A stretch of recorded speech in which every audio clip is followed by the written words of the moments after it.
5:30, federal legislation to strengthen gun laws is making its way around Capitol Hill, and one of its main goals is to ban ghost guns. The Untraceable Firearms Act would permanently include the core building blocks of ghost guns in the definition of firearm under federal law. It would also require gun manufacturers and distributors selling those building blocks to comply with the same federal regulations other gun makers have to follow. Senators Richard Blumenthal and Chris Murphy talked about the legislation they introduced.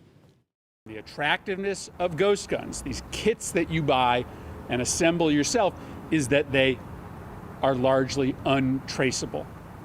Ghost guns are accomplices to criminals.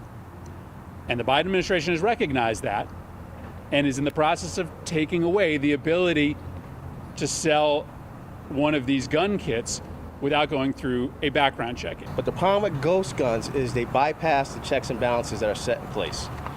And that has to be looked at. We're talking about criminals having the ability to create a gun with a simple stroke of a key, with no checks and balances. This is a new problem, and it's a real problem. Hartford police say they seized 7 ghost guns in the city in 2020, 3 in violent crimes and 1 in a homicide. There have been an additional 7 so far this year.